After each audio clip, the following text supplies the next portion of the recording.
Today I am going to explain you non-finite verb. Okay, non-finite verb. कल मैंने आपको finite verb बताया था. फाइनाइट वर्ब मीन्स लिमिटेड, ठीक है, जो लिमिट में हो. तो मैंने आपको what is the definition from the starting we will recall all the things. First what is verb? You know, verb is a word which expresses, which the verb is a word which is used to express an action, feelings and existence. Okay. उसके बाद मैंने आपको बताया था कि verb there are two parts. Okay. First one is finite verb and second one is non-finite verb. In the previous video I have taught you many important tips about the finite verb. हम लोग उसको एक बार फिर से याद कर लेते हैं कि मैंने आपको फाइनाइट वर्ब की क्या डेफिनेशन बताया था. मैंने आपको फाइनाइट वर्ब का ये डेफिनेशन बताया था कि a finite verb is that which change its form. Okay, finite verb is that which change its form according to number, person and tense of its subject. मैंने आपको ये बताया था फाइनाइट वर्ब में. पहली बात तो finite means limited and non finite means unlimited. ठीक, फाइनाइट वर्ब को मैंने आपको बताया कि फाइनाइट वर्ब जो होता है वो अपने फॉर्म को चेंज करता है अकॉर्डिंग टू द, किसके according to the number, person and tense of its subject. Okay, ये फाइनाइट वर्ब है. मैंने आपको बहुत सारे एग्जाम्पल दिए थे. जैसे मैंने बोला था, आपको एग्जाम्पल दिया था कि he is a student. he is a student. he आपका क्या है? ये आपका सब्जेक्ट है. he means सिर्फ वन को वो बता रहे हैं. तो he is a student. यहाँ पे is, he सिंगुलर है, सो is आपका यहाँ पे जो वर्ब है वो आपका सिंगुलर दिया गया है. they are players. they means they आपका प्लूरल वर्ड है. आर आप प्लूरल में यूज़ करते हैं and that is your verb. तो यहाँ पे आपने देखा कि फाइनाइट वर्ब में, फाइनाइट वर्ब जो होता है वो अपने फॉर्म्स को चेंज करता है according to the number, person and tense of its subject. But just opposite non finite verb जो आज हम देखेंगे. यहाँ non finite verb, non finite verb means unlimited, असीमित, जिसको हम कह सकते हैं. ओके, जस्ट इसका भी डेफिनेशन बस उसी तरह है जब मैंने आपको यहाँ बता दिया कि that is limited and this is non finite. Is your non finite verb is your unlimited. अब इसका आप देखेंगे definition. What is the definition? The definition is a non finite verb is that which does not change its form. Which does not. In finite verb it change its form और यहाँ पे it does not change its form according to the number, person and tense of its subject. Okay? अब आप समझ रहे होंगे. Finite verb में मैंने बताया कि वो it changes form according to the number, person and tense of its subject. But in non-finite verb it does not change its form. Verb जो होता है वो यहाँ पे बताया या the non-finite verb is that which does not change its form according to the number, person and tense of its subject. Okay? Second definition, जिससे आप और अच्छे से समझ. The second definition in non-finite verb is that which does not agree with the number, person and tense of its subject. The same thing, वही चीज़ जो होता है वो एग्री नहीं करता है. ठीक है, अभी मैंने आपको फाइनाइट वर्ब्स के बहुत सारे एग्जाम्पल दिया. He is a player, he is a student. He means singular person को ये बताया जा रहा है. तो इसके साथ इज आपका जो वर्ब है इज लगेगा क्योंकि बिकॉज ही आपका सब्जेक्ट जब सिंगुलर है तो यहाँ पे वर्ब भी आपका सिंगुलर हो गया. They are player. ठीक है, दे मीन्स बहुत, दे आर वह लोग क्या हैं, प्लेयर्स हैं. I am a teacher. This all are the examples of finite verb. इसमें फाइनाइट वर्ब अपने फॉर्म्स को चेंज करता है according to number, person and tense of इस सब्जेक्ट. ओके, नाउ मैंने नॉन फाइनाइट में बताया और only there is very very मतलब आप इसको कह सकते हैं बहुत थोड़ा सा डिफरेंस है, या थोड़ा सा डिफरेंस डेफिनेशन में, it changes form, it does not, लेकिन है बहुत बड़ा चेंज ना। अब हम देखिए कैसे देखते हैं एग्जाम्पल। ओके, जब आप एग्जाम्पल को देखोगे तो आप समझ जाओगे। अब यहाँ देखिए, I want to learn English. Okay, I want to learn English. Want आपका क्या है? This is your finite word. Okay, क्योंकि आई आपका क्या है? प्लूरल सब्जेक्ट है। ये आई को ऐसे कहा जाता है कि आई जो है मीन्स, मैं बहुत बच्चे इसको सिंगुलर समझे, but I is here plural, और वांट लगेगा ही। ये आपका क्या हो गया? ये आपका हो गया फाइनाइट ये वर्ड। ओके, ये मैं आपको समझाने के लिए यहाँ बता रही हूँ। To learn here, to learn English, आपका I want to learn English. यहाँ पे आप देखेंगे कि यहाँ पे जो है ये टू लर्न दिया गया है। अभी आप इसको ध्यान में देखते रहिए। सेकंड पॉइंट, ही, आपका सब्जेक्ट यहाँ पे सिंगुलर आ गया, he wants. Okay, very good. ये भी आपका क्या कर रहा है? ये चेंज हो रहा है अकॉर्डिंग टू द, मतलब कि ये change its form according to the number, person and tense of its subject. क्योंकि यहाँ पे ही है तो ही के साथ एस तो लगेगा ही, क्योंकि ये सिंगुलर है और सिंगुलर में आप एस लगाओगे ही, तो यहाँ पे ही वांट्स, ये तो आपका ये भी फाइनाइट वर्ब हो गया।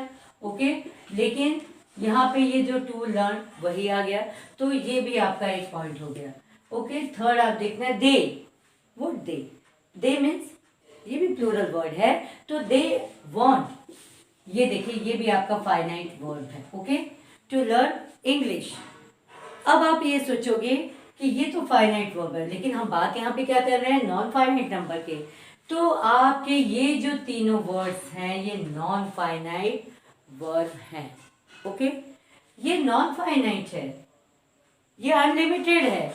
ये देखिए, ये सब्जेक्ट है, जो भी हो, आई हो, ही हो, दे हो, हर सब्जेक्ट में ये जो है वो टू लर्न ये वर्ड आपके वैसे के वैसे रह गए। So this is your non finite word. अब आप समझे, ये चेंज नहीं हुआ। यहाँ पे जो आपका चेंज हुआ, जो अकॉर्डिंग, मतलब कि जो अपने वर्ड जो अपने फॉर्म्स को चेंज किया according to the number, person and क्या बोलते हैं टेंस ऑफ इट्स सब्जेक्ट, लेकिन ये चेंज नहीं हुआ। It does not change, so this is your non finite word. Okay, so simple, बहुत ही आसान है। अब जैसे है I love A blooming flower. Okay, आपने ये देखा आई के साथ वही चीज। फिर आप दूसरा भी एग्जाम्पल ले सकते हैं, जैसे आपने ये एग्जाम्पल लिया यहाँ पे, ही loves the same thing. Okay, he loves a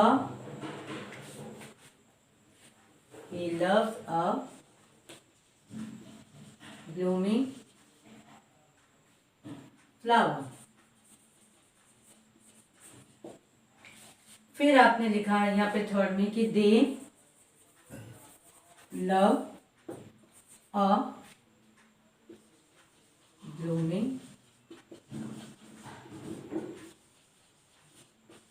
flower। Okay, ये आपका the same thing.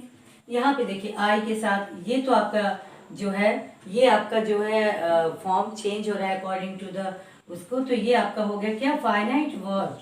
But A blooming here, ये भी आपका लव ही, क्योंकि सिंगुलर है, सो सिंगुलर यहाँ पे वर्ब, ये भी आपका फाइनाइट वर्ब है, ये लिमिटेड है। दे के साथ लव, ये भी आपका क्या है? फाइनाइट वर्ब है। लव ये इसके साथ टैली कर रहा है, या ये अपने फॉर्म को चेंज कर रहा है according to the number, person and tense of its subject, ये इससे कर रहा है। But here you can say that this is a blooming. ये आपका जितने ये ब्लूमिंग वर्ड्स हैं, ये वर्ड है, ये आपका उससे ये अपने फॉर्म को चेंज नहीं कर रहा है according to the number, person and tense. So it is क्या है? ये आपका नॉन फाइनाइट वर्ब हो गया। यही आपका क्या हो गया? नॉन फाइनाइट वर्ब, इसी को आप कहेंगे। ओके, ये आपका नॉन फाइनाइट वर्ब हो गया। अब मैं आपको ये बताना चाहती हूँ कि ये जो आपका है, इसलिए आपका यहाँ पे मैंने बताया कि ये जो ब्लूमिंग है, ये जो नॉन फाइनाइट वर्ब है ये आपके अकॉर्डिंग के फॉर्म चेंज नहीं कर रहा है, तो ये नॉन फाइनाइट वर्ब है।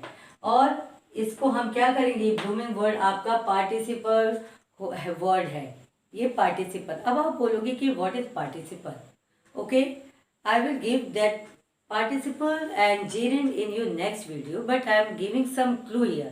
And what is that clue? जैसे participle क्या होता है, participle आपका होता है वो वर्ब तो होता है, ओके, उसमें हम ing फॉर्म मिला देते हैं तो वो वर्ब का फोर्थ फॉर्म बन जाता है।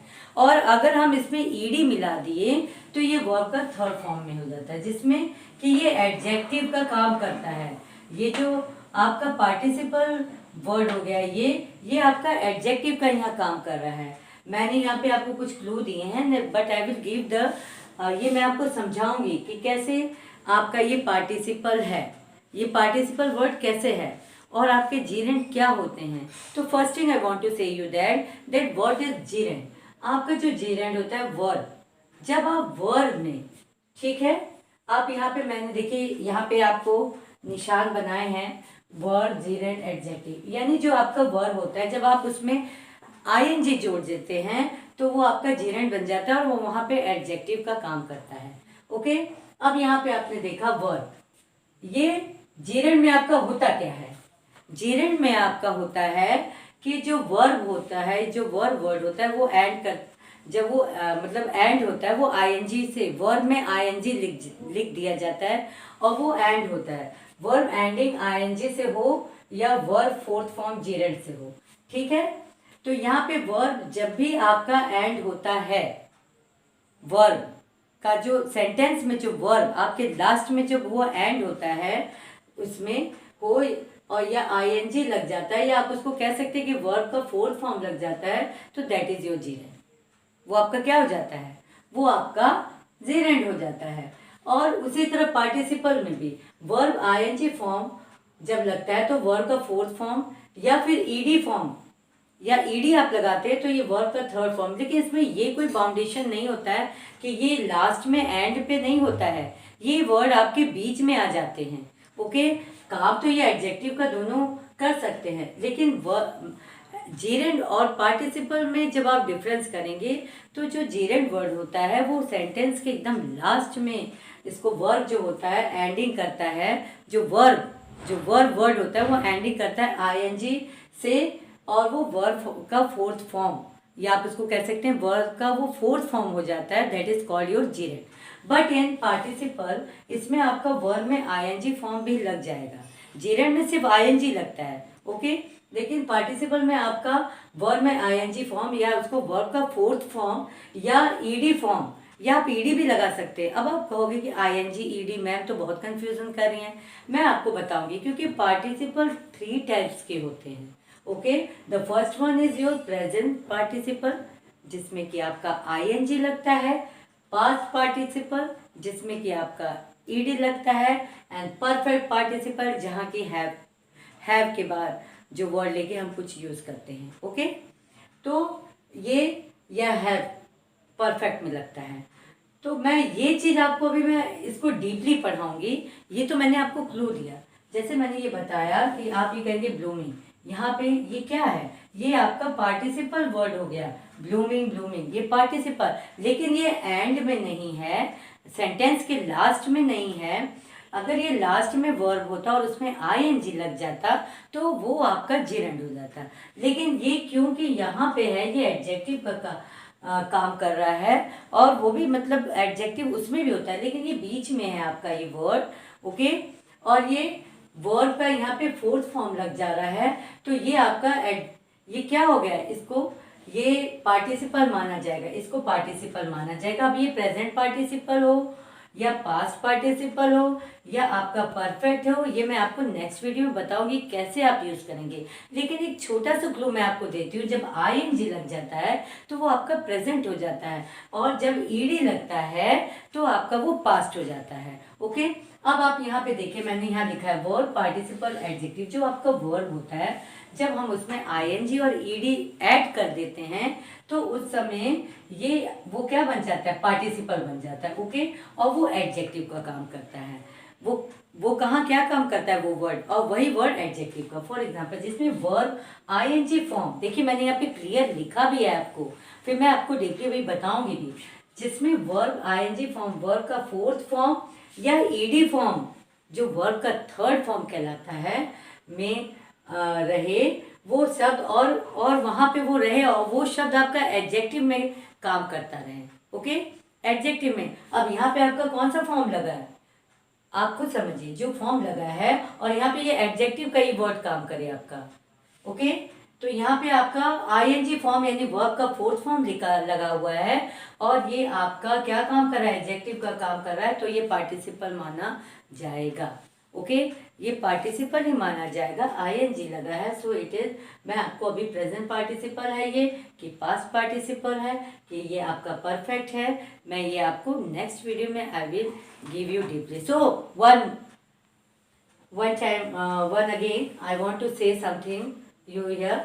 देखिए आप जीरेंड और पार्टिसिपल में अगर आपको डिफरेंस करना है, देयर आर मैनी मतलब बहुत सारे कारण हैं, बहुत सारे वो हैं, लेकिन यहाँ पे मेन ये है कि मैं आपको ये कहूँगी कि जो वर्ब होता है जब इसमें जीरेंड यानी आईएनजी लग जाता है और वो एडजेक्टिव का काम करता है, कहाँ लगता है, वर्ब एंडिंग यानी सेंटेंस के एंड में आईएनजी से हो, वो वर्ब का फोर्थ फॉर्म हो, that is called जीरेंड। And participle मैंने भी आपको बताया कि अगर वर्ब का आईएनजी फॉर्म वर्ब का फोर्थ फॉर्म हो या ईडी फॉर्म वर्ब का थर्ड फॉर्म हो, या ये वर्ब का थर्ड फॉर्म चाहे फोर्थ फॉर्म पार्टिसिपल में जब सेंटेंस में जब एडजेक्टिव का काम करे तो वो आपका पार्टिसिपल माना जाएगा। अब ये प्रेजेंट है कि पास्ट है कि परफेक्ट है, ये पहले मैं आपको डीपली प्रेजेंट पास्ट और परफेक्ट पार्टिसिपल पढ़ाऊंगी, और जीरेंड की भी आई will give you the video to understand you this all things properly. Okay, thank you.